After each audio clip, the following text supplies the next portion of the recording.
하이 에브리바디 안녕하세요. 여러분들과 함께 전기기기 그 중에서 이제 교류 회전기기인 이제 유도 전동기를 같이 공부하고 있는 최희동 선생님입니다. 지난 시간에 저희는 유도 전동기의 원리에 대해서 공부를 해봤어요. 그래서 딱 하나만 배운 거예요. 솔직히 말씀드리면 유도 전동기의 원리는 누구의 실험, 어떤 실험이 원리가 된다? 아라고의 원판 회전 실험이 아라고 원판 실험이 바로 유도 전동기의 원리가 되겠습니다. 그 아라고 원판의 실험에는 플레밍의 무슨 법칙과 무슨 법칙이 공존하더라? 오른손 법칙과 왼손 법칙이 공존하더라.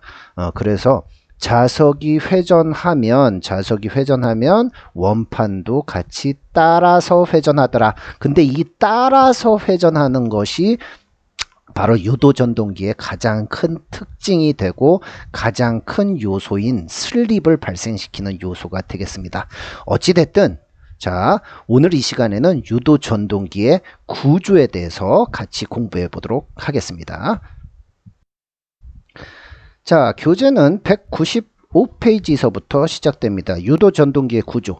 자, 우리가 지난 시간에 잠깐 교재의 첫 번째 에서 언급해드렸지만 유도기 같은 경우는 구조가 어떻다 그랬어요? 간단하다 그랬죠. 그 다음에 가격은 다른 것에 비해서 싸다 그랬습니다. 그래서 가장 널리 사용되는 기기다라고 했었습니다. 그래서 유도 전동기의 구조는 굉장히 간단해요. 고정자, 자기장, 회전 자계를 발생시키는 부분이 있어야 되겠죠. 그 다음에 회전하는 녀석이 있어야 되겠죠. 회전자가 있어야 됩니다. 뭐 그 다음에 붙는 뭐 베어링이나 뭐 이런 것들은 다 부수적인 거죠. 즉 고정자하고 회전자만 있으면 된다는 얘기예요. 이해되셨죠? 그래서 구조는 굉장히 간단합니다. 그러면 유도 전동기의 구조 어떤 것들이 있는지 이제 차근차근히 교재를 같이 읽으면서 볼게요. 자, 고정자 보겠습니다. 고정자. 자, 유도기에서는 뭐 이제 뭐 계자, 전기자 뭐 이런 거 용어를 쓰기보다는 고정자와 회전자로 보통 용어를 사용하고 있기 때문에 고정자는 우리가 보통 뭐예요? 동기기에서도 봤었지만 그렇죠. 계자, 자속을 만들어주는 어떤 부분, 계자 부분이 있었죠. 계자라고 보시면 돼요. 그 다음에 회전자는 전기자라고 보시면 됩니다. 근데 유도기 같은 경우는 전기자라고 볼 수가 없죠. 왜 그렇겠어요? 전기자의 정의를 생각해 보시면 됩니다. 전기자라고 하는 것은 발전기에서는 어떻게 기전력을 이제 발생시키는 부분이라고 배웠잖아요. 그죠? 근데 유도기에서는 기전력을 발생시키는 건 아니거든요. 이해되셨어요? 예, 그래서 고정자와 회전자로 구분을 하게 됩니다. 어찌됐든 이제 고정자 보겠습니다. 자, 고정자는 요게 고정자예요. 고정자. 이제 권선이 감겨져 있죠. 그 다음에 자기 통로를 만들어주는, 즉 우리가 여기서 자속 권선에 의해서 권선에다가 삼성 교류를 투입하게 되면 요 공극 안에 이제 회전자계가 발생한다 그랬죠. 그런데 그 자속을 딱 세어나가는 자속 없이 다 잡아줘야 되기 때문에 이 철심이 필요한 겁니다. 이 철심은 규소강으로 되어 있는 철심을 쓴다 그랬죠. 그래서 규소강으로 된 철심을 어떻게 하나하나씩 이렇게 마치 절편처럼 슬라이스 된 것처럼 쌓아가지고 만든 성층, 즉 규소강 성층 철심을 사용한다 배웠습니다. 변압기 부분에서도 나올 거예요. 규소강으로 된 성층 철심. 왜 필요한 거냐? 손실을 줄이기 위해서예요. 새어나가는 자속을 여기다 붙들어 놔야 되거든요. 이렇게 좀 끌어 모아야 되거든요. 완벽하게 다 새어나가는 자속을 막을 수는 없지만 최대한대로 이 안에다가 자속을 붙들어 놔야 될 거 아니에요. 그렇기 때문에 규소강으로 된 성층 철심을 사용하게 됩니다. 이해되셨죠? 자, 그래서 고정자 철심 볼게요. 고정자 철심. 고정자 철심은 고정자의 권선을 감는 지지물로서 자기 저항이 적으며, 당연히 자기 저항 적어야 되겠죠. 자기력 손속의 통로 역할을 한다. 아, 고정자 철심은 자기력 손속의 통로다. 이렇게 생각해 주시면 되겠습니다. 뭐 철심의 두께는 0.35에서 0.5mm 규소 강판. 아, 철심은 규소 강판. 여기 나왔죠. 규소 강판이다. 규소 강판. 그 다음에 어떻게 한다? 각 강판은 한 장마다 양쪽 면에 절연 바시니를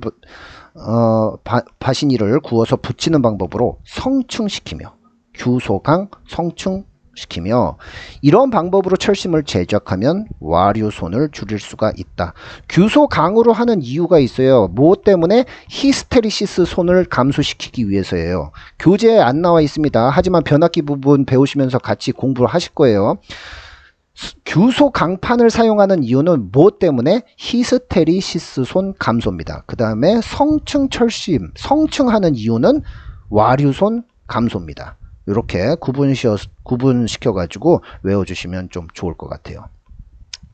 자, 그 다음에 이제 회전자가 있어요. 자, 회전자가 있습니다. 회전자. 자, 회전자는 어떤 친구인지 한번 보죠. 회전자는 축, 철심, 권선 등 세 가지 주요 부분으로 구성되어 있으며 삼상 유도 전동기의 회전자에는 뭐가 있다?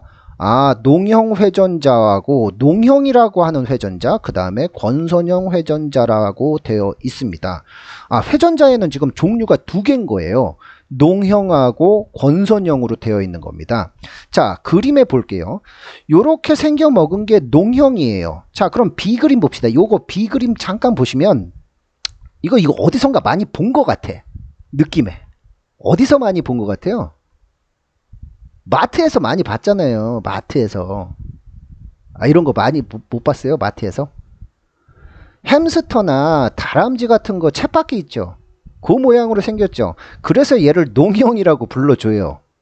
네, 걔네들을 농이라고 부르거든요. 그 쳇바퀴를. 그래서 얘를 농처럼 생겼다 그래서 농형 회전자라고 부르고, 그 다음에 권선을 감아서, 얘는 좀 농형 같은 경우는 그냥 도체예요. 일반적으로 도체인데, 당연히 도체 끝에는 뭐 이제 이렇게 단락환으로 서로 단락시켜 가지고 연결을 시켜준 겁니다. 그 다음에 권선형 회전자는 선을 감아준 거죠. 선을 감아준 거예요. 요런 모양도 어디선가 본 것 같아요. 근데 얘는 지금 그림이기 때문에, 사진이 아니기 때문에 여러분들이 어디선가 본, 전기과 사무실에서 봤을 수도 있어요. 이런 권선형 회전자 요런 모습을. 물론 그 친구는 권선형 회전자는 아니에요. 수쿠형이라고 하는 농형 회전자였는데, 이렇게 약간 여기 보세요. 이렇게 약간 지금 원래는 축 방향이 요 방향인데 그 방향하고 이 빗금의 기울기가 다르죠. 예, 이런 것을 스쿠형 회전자라고 합니다. 스쿠형이다. 그럼 스큐라고 하는 것은 뭐냐? 원래 단어의 뜻은 왜곡되다 이런 뜻이에요. 왜곡. 또는 엇갈리다 이런 뜻이에요. 엇갈리다. 쭉 약간 이렇게 엇갈리게 어스름하게 이렇게 지금 슬라이스 돼 있죠. 이렇게 스쿠형 약간 축 방향과 비스듬하게 하는 이유는 소음을 좀 이렇게 감소시키려고 하는 목적이 커요. 물론 뭐 여러분들 모르셔도 됩니다. 여러분들이 아셔야 될 것은 회전자에는 농형 회전자와 권선형 회전자가 있다더라. 요 정도까지만 알고 계시면 되겠습니다. 자, 그러면은 선생님이 이제 여러분들한테 퀴즈 잠깐 낼게요. 우리는 회전자, 유도 전동기의 회전자에는 농형 회전자하고 권선형 회전자가 있다고 배웠는데, 두 개 중에서 어떤 게 복잡할까요? 구조상으로. 어떤 게 복잡할까요? 또는 어떤 게 더 간단할까요? 요게 농형 회전자가 좀 간단하고 권선형 회전자는 권선을 감아야 되잖아요. 이 권선 감을 때도 그냥 감는 게 아니에요. 보통은 Y결선으로 해가지고 Y결선을 하게 됩니다. 그러면은 당연히 어떤 각도차도 생각을 해줘야 되죠. 그래서 이게 복잡해요. 하지만 농형 회전자는 간단하게 되겠습니다. 그래서 농형 회전자하고 권선형 회전자에 대한 특징들이 쭉 나와 있어요. 권선형 회전자를 읽어보시면 어떻게 되어 있냐, 여기에는 뭐 브러쉬도 갑자기 나오고요. 그 다음에 슬립링이라고 하는 것도 이렇게 있어야 된답니다. 그러니까 뭔가 더 들어가죠. 복잡한 거예요. 대신에 농형 회전자하고 권선형 회전자 중에서 복잡한 건 권선형 회전자지만 이 권선형 회전자는 나중에 여러분들 최대 토크 발생 지점을 바꿀 수 있는 비례 추이에서 효과적으로 탁월한 성능을 가져요. 그 다음에 바깥으로 이렇게 Y결선 돼 있기 때문에 그러면은 이 회전자에 흐르는 전류가 어느 정도 되겠느냐, 이것도 측정을 해낼 수가 있고, 여기다가 예를 들어서 만약에 저항을 삽입할 수도 있겠죠. 그래서 속도 조절까지도 가능할 수 있도록 만들어줘요. 이해되셨죠? 네. 그러니까 보통 속도 조절이 들어간다라고 보시면 회전자가 권선형이겠구나 라고 생각해 주시면 되겠습니다. 자, 그러면 오늘 배웠던 유도 전동기의 구조 학습 정리 들어갈게요. 구조는 굉장히 간단하다고 그랬습니다. 간단한데, 자, 유도 전동기는 고정자하고 회전자로 나뉜다. 고정자는 프레임, 껍데기하고 권선을, 즉 회전 자계를 발생시키는 고정자 권선과 그 고정자 권선을 지지해주는 고정자 철심으로 이루어지는데, 고정자 철심은 자기력선 속의 자속의 통로 역할을 한다더라. 이렇게 정리해 두시고, 이 고정자 철심은 규소 강판을 사용한다. 왜 사용하느냐? 히스테리시스 손을 감소시키는 목적으로 사용한다. 그 다음에 이 규소 강판을 슬라이스 된 것을 막 이렇게 붙여가지고 성층에서 사용한다. 성층은 목적이 뭐냐? 와류손을, 즉 맴돌이 전류손을 감소시키고자 하는 겁니다. 이해되셨죠? 그 다음에 회전자는 두 가지로 나눠집니다. 농형 회전자하고 권선형 회전자로 나눠지더라. 농형 회전자는 권선형 회전자에 비해서 구조가 간단하더라. 대신에 얘는 단점이 있어요. 기동전류가 크대요. 기동전류가 크다. 자, 기동전류가 크다. 즉 시동시킬 때 전류가 엄청난 겁니다. 엄청나게 크면 그럴 때는 그 선로상에 퍼센트 저항 강화, 퍼센트 강화가 클 수밖에 없겠죠. 왜? V는 이꼬르 IR이잖아요. 그죠? 그렇기 때문에 전압 강화가, 기동전류가 크면 전압 강화가 크겠구나. 이게 농형 회전자의 특징이에요. 자, 여기 위에 여러분들이 뭐 전기과 사무실에 가끔 가다 오시면 혹시나 이런 게 놓여 있는 거를 보셨을 수도 있어요. 얘는 아까 전에 봤던 그 그림의 그 권선형 회전자가 아니라 얘는 스큐 회전자라고 하는 겁니다.